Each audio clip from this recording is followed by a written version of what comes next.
내가 봐줄까? 뒤에 있을.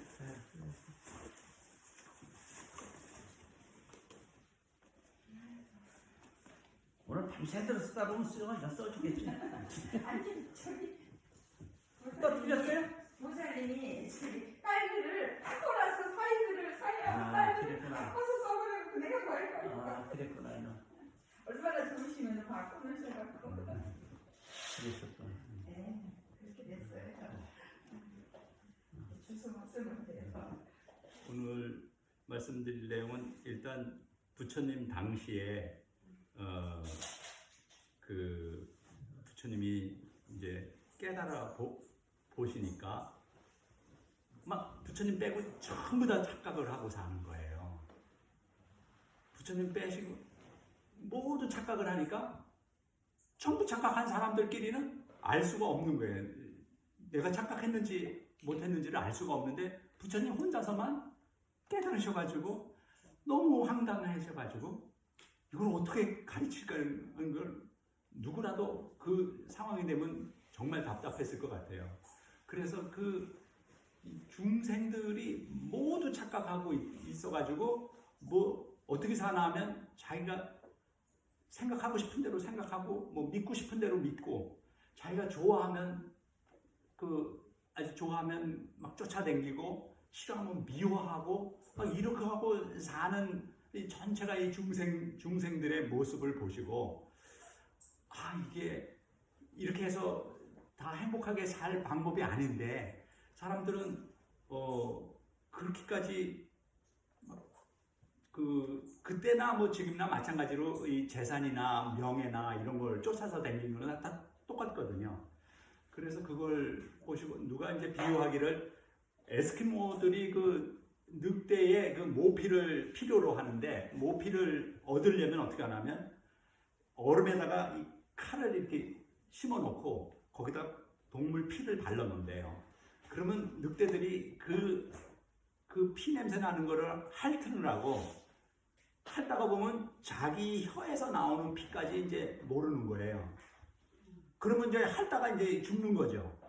그러면 이제 죽으면 이제 그 늑대 피를 모피로 구한다는 것처럼 중생들은 전부 다 그거를 쫓아서 계속 그거 하다가 뭐 끝나면 이제 인생 허무하다고 그러고 다 그렇게 하면서 살더라는 것이죠.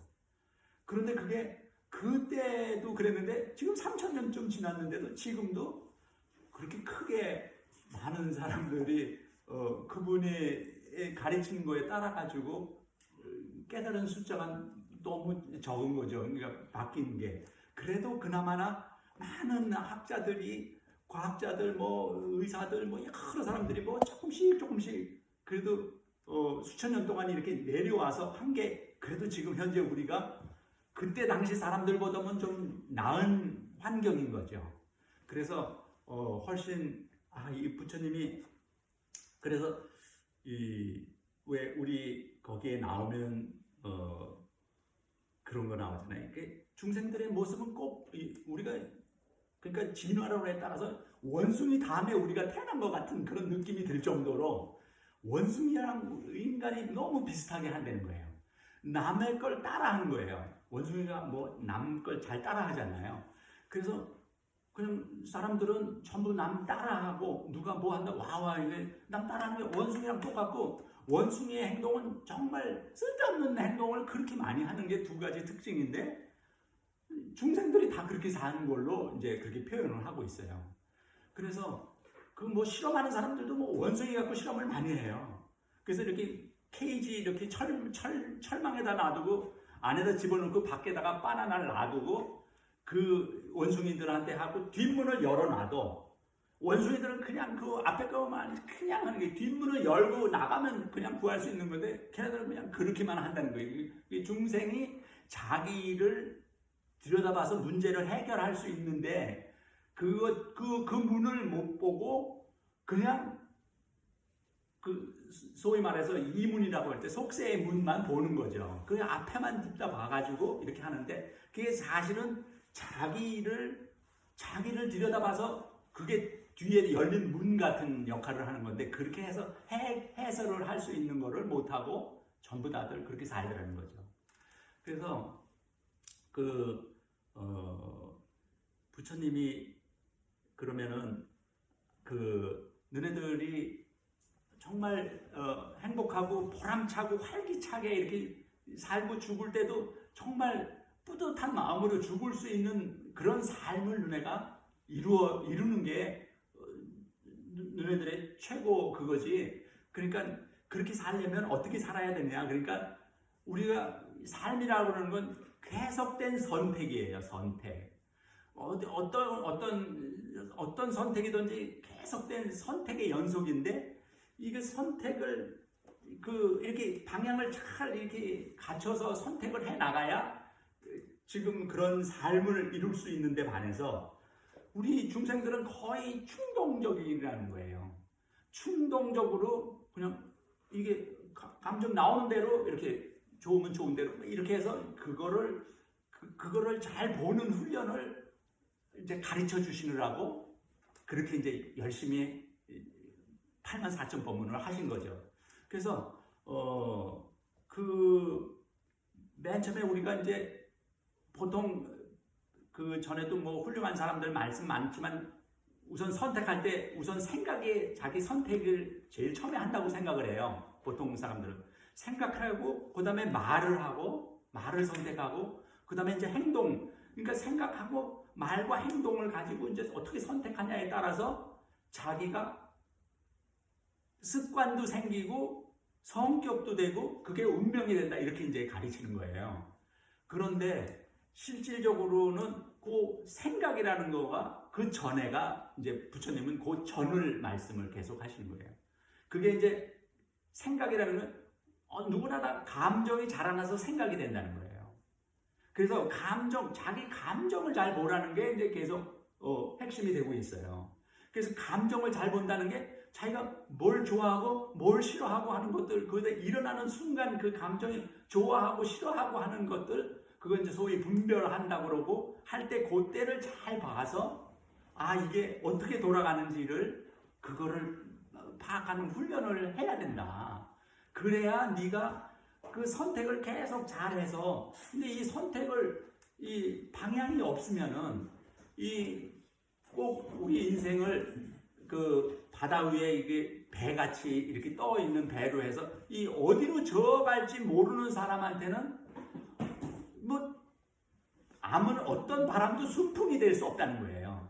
그러니까 자기가 방향을 잘 잡고 이렇게 가야 인생에서 어느 바람이 자기한테 순풍이 되는지를 아는데 그 순풍조차 그래서 부처님이 너네가 정말 세상을 잘 봐가지고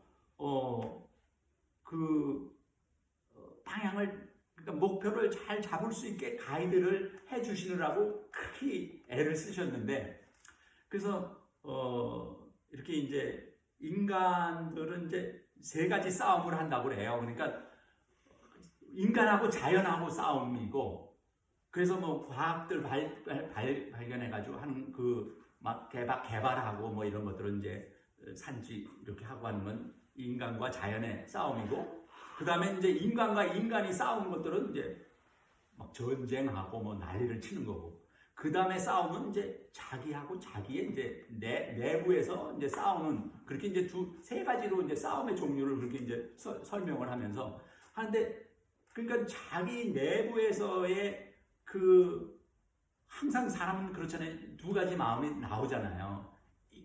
그거에 이제 싸움을 잘 보고 할 때 그러니까 감정을 자기 감정을 잘 들여다보려고 그러면 이게 평소에 얼마나 좀 침착하고 계속 이 마음이 가라앉아야 지가 어떤 상태인지를 알지.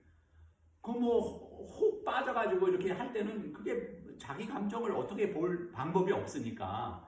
그래서 이제 어떻게 하면 자기 감정을 잘 볼 수 있는 훈련을 이제 시키느라고 개정해라고 해서 개를 좀 잘 지켜서 너네가 마음을 짱 가라앉아가지고 그러면 계속 지혜가 나오는 거다. 그렇게 어렵지 않은 게 그러니까 개정해라고 그러는 게 자기 그걸 깔아앉히는, 그래서 이제 수행이라고 그러는 건 바로 그냥 그 자기의 그 마음을 볼 수 있는 상태를 어떻게 유지하면서 살아가면 그게 이제 자기한테 큰 도움이 되고 누구한테나. 그러면 뭘 잘못하면 계속 거기서는 이제 반성이라고 그러는 거를 이제 많이 이제 참회, 반성 이것들을 강조하고 있잖아요.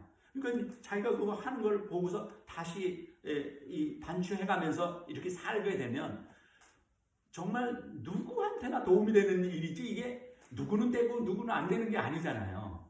그래서 그 법성계에도 나오잖아요. 그러니까 우보익생 만허공이라고 해서 부처님 말씀은 정말 누구한테나 내리는 비와 같이 누구나 다 자기한테 도움이 되는 그런 내용이다 하고 해서 우보익생 만허공 이러면서 우리가 계속 그 걔를 말씀 나누게 되잖아요. 그래서 이게 어떻게 하면 사람들이 근데 이제 거기 이제 감정을 잘 보라고 말씀드렸는데, 이제 감정을 잘 볼 때 우리가 항상 이 큰 착각 중에 하나가, 우리는 나하고 이렇게 떨어져 있지만 전부 손가락하고 발가락 같은 존재다 이렇게 보라는 거잖아요. 그래서 너는 내 손가락이, 나는 이 발가락이나 있으니까 너하고 나는 이리 떨어져 있지만 이게 자체가 다 연결되어 있는 이 전체 큰 생명, 큰 덩어리에 하나로 이 전부 연결이 되어 있다고 하는 거를 우선 제일 먼저 알게끔 하시느라고 여러 말씀을 하신 내용이거든요. 그래서 불이라고 그래가지고 떨어져 있지 않기 때문에 당연히 사랑하고 당연히 자비로운 마음은 그게 너무 정상적이고, 그거는 뭐 의식해서 되는 게 의식하지 않아도 그러니까 텔레비에서 뭐 아주 어렵게 되는 애들 보면 우리가 감정이 굉장히 그런 감정이 나오잖아요. 그게 다 우리는 다 그렇게 돼 있다 하는 거를, 그래서 따로 떨어져서 설아서 뭐 내가 이 세상에 태어났다가 내가 죽는다 하고 이렇게 생각을 하지 말고, 그게 그러니까 모든 우리 여기에 이렇게 딱 현상으로 보여지는 것 속에는 다 어떤 법칙이 다 있어가지고 그래서 그걸 우주 법계라고 말씀하신 게, 우리가 이렇게 현상으로 보는 게 진짜가 아니고, 그래서 진짜가 아니고 그 속에는 우리는 어떤 조건만 되면 어떤 현상이 계속 나오는 거예요. 그러니까 봄만 되면 그냥 산야에 그냥 푸른 잎이 쫙 나오듯이, 그게 어떤 컨디션만 되면 저런 게 다 나오는 거지.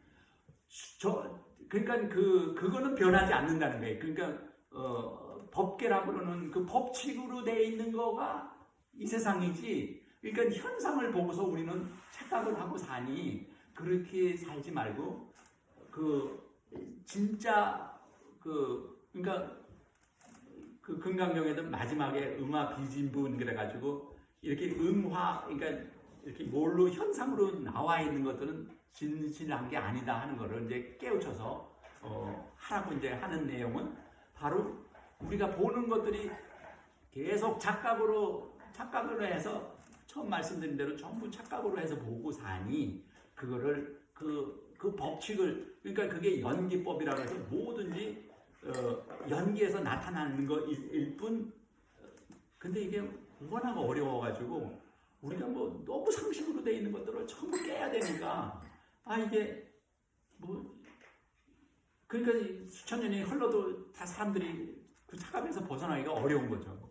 가령 예를 들어서 시간과 공간이라는 것도 전부 다 너네들 기억 속에 있는 거지 그거 실제 하는 게 아니다. 이렇게 시공 이런 것도 하는데 그런 것만 이해하려고 해도 굉장히 여러 깊은 생각을 해야 되고 그러다 보니까 이제 어렵긴 하나, 그래도 부처님이 가르쳐 주신 이 내용이 정말 어린애 학생부터 아무리 나이가 많아도 그 죽음을 앞둔 사람들까지도 전부한테 도움이 되는 내용이기 때문에 이거를 꼭 배울 필요가, 배워서 자기 걸로 해서 자기한테 도움이 되었으면 그런 이제 마음이 드는 거죠. 그래서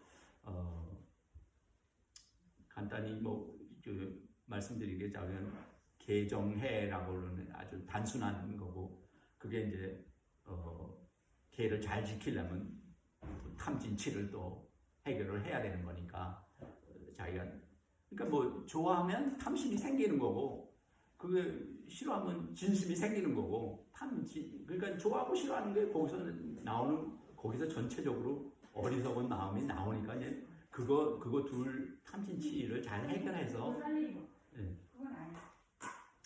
그래서 이제 기본으로 돌아가면 이제